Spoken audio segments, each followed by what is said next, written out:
Hello beautiful crafty people and welcome back to my channel. This is Juliana Michaels and I'm so happy you're here.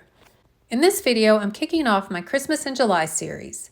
Each week during the month of July I'll be sharing a new video creating a Christmas card using supplies from my stash. My hope is to inspire you to get an early start on your Christmas cards and use some of those amazing products you already own.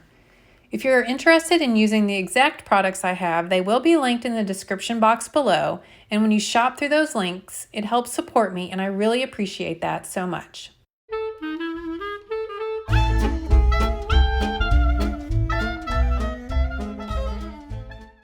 For this card, I'll be working with the Tim Holtz Sizzix Retro Santa die set, the Tim Holtz Sizzix Simple Plaid die set, the greenery from the Tim Holtz Sizzix Holiday Brushstroke 3 die set, and the Scrapbook.com Big and Bold Christmas stamp set. If you don't have these dies, look to see what you have in your stash that is similar. I'll be using papers from the Scrapbook.com Christmas, Peppermint, and Harvest Smooth Cardstock paper pads and the Christmas Pattern paper pad. I also use a small piece of gold metallic cardstock, and for the plaid die, I use a piece of Tim Holtz black Kraft stock. But feel free to use any cardstock you have on hand. Now let's get on with the making. Off camera, I die cut all of my pieces from different colors of cardstock, and I like to keep all of the bits together for my projects in a tray like this, which is actually a lid to the Scrapbook.com white storage bin, but they also now have some new little stack and sort trays made just for this. The paper I'm using here has a white core, and to add a little distress, I'm going to sand the edges of all of the greenery pieces, the plaid die cut, and the red layer of the Retro Santa. To do that, I like to keep the die cut in the paper it was cut from, as it gives me a little more to hold on to when sanding more delicate dies such as these greenery pieces. I'm using a Ranger sanding disc attached to a blending brush handle, but you could also use a piece of sandpaper. I then rub the sanding disc over the die cut, removing some of the top layer of the paper, which reveals the white core. When you rub the sandpaper over the die cut, make sure to hold the paper firmly and then rub away from you and along the direction of the design. This will help minimize accidentally tearing the die cut. If you are working with regular cardstock, you can skip this step.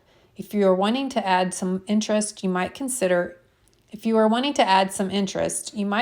inking the edges of the paper with a darker color of ink, or my favorite, Vintage Photo Distress ink. Now I'm going to start assembling the Santa. Here I'm trimming off the face part of this layer to leave just the beard, mustache, and hat trim.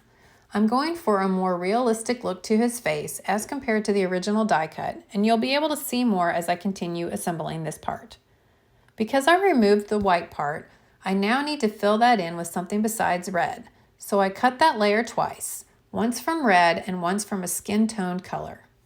Next, I'm going to add pink highlights to his nose and cheeks using Spun Sugar Distress Oxide ink.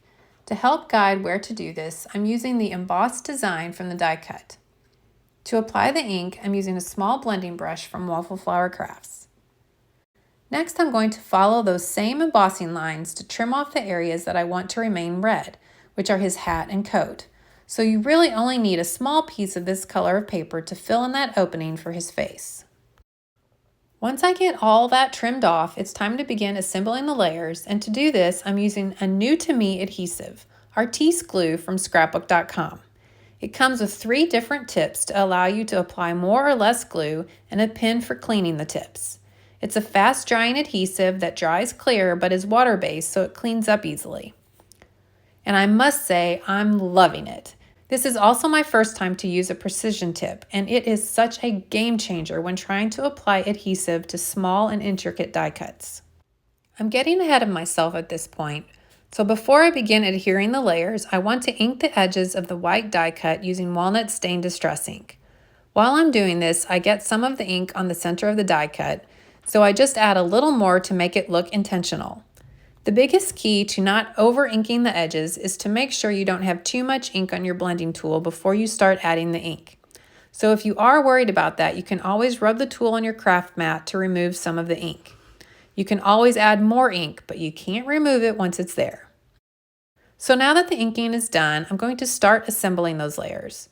If you are struggling to line things up, look for those embossing lines in your die cuts to help guide you as you adhere the various layers. I also thought as I was assembling the Santa that it could be fun to cut off the glove area and make it a different color besides white. Here's a look at the assembled Santa. Now onto the plaid die cut. As I mentioned, this is cut from black Kraft stock, but you can use any black cardstock. I'm going to apply some Sizzix luster wax in gold for a bit of shine and interest, and I'm just applying it here and there because most of this piece does get covered up with the other die cuts. With that said, you could certainly skip this part, or if you don't have the wax, you could even use some gold paint. The size of this card is A6, which is 4.5 by 6.25 inches, and I've already cut down a piece of white cardstock to that size. I also have a piece of pattern paper cut to 4.25 by 6 inches to layer on top of it. I'm going to ink the edges of the white cardstock with walnut stain distress ink. If you want a standard card size though, just cut your paper accordingly. Here I'm using a distresser tool, which is part of the Sizzix Surface multi-tool set to distress the edges of this piece of pattern paper, which adds a little bit of texture, but you could easily skip this step.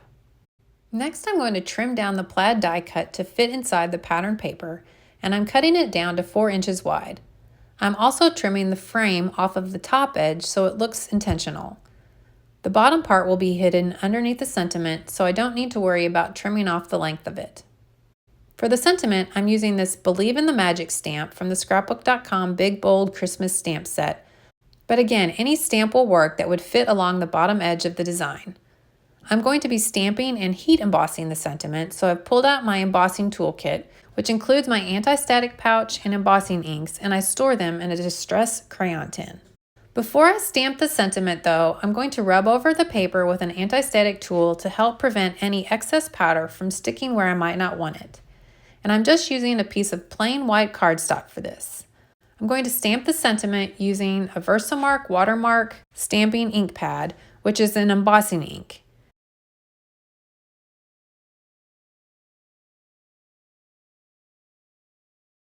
After I remove the paper from the stamping tool, I place it over a piece of printer paper folded in half and then sprinkle the gold embossing powder over the stamped image.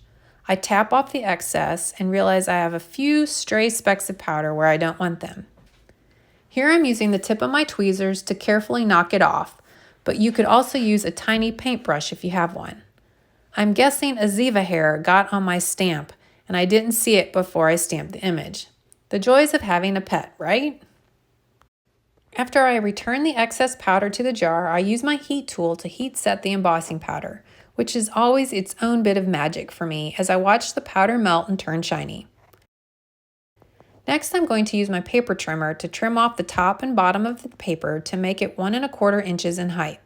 I like to line up the stamped image with the guide on my trimmer to make sure I'm cutting it straight. I then flip it around and chop off a bit on the top. Before I begin assembling the card, I'm going to ink the edges of the sentiment strip. I then use an adhesive tape runner to adhere the layers for the card base. I like to just apply the tape to one end so I can line things up easier and not have to fight the paper sticking together before I'm ready to commit to the position. I also decide to ink the edges of the pattern paper that I had distressed, as I didn't like the stark whiteness of the edge that was revealed from the distressing. To do this, I'm just using whatever ink is left on my blending tool from when I inked the die cuts earlier with walnut stain distress ink. To adhere the plaid die cut, I'm pulling out the Artiste glue with its precision tip, and it allows me to easily apply the glue to the thin strips on this die cut. And as you can see, I'm not applying the glue to the entire die cut. I'm only applying it to the thicker pieces, which will still be plenty of adhesive to adhere it to the layer below.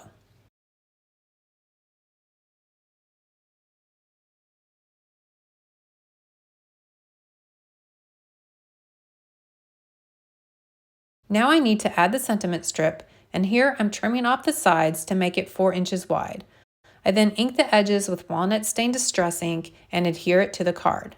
Next, I'm going to adhere the Santa, but I'm only going to put adhesive along this one side for now so that I can more easily tuck the greenery pieces behind it. Then, one by one, I adhere them using the Artiste glue. I even trim down a couple of the die cuts using my scissors to fill out the design. I do this frequently with die cuts that are going to be covered up when you tuck them behind another die cut. Why waste that perfectly good piece of a die cut? And it saves me from having to die cut another one.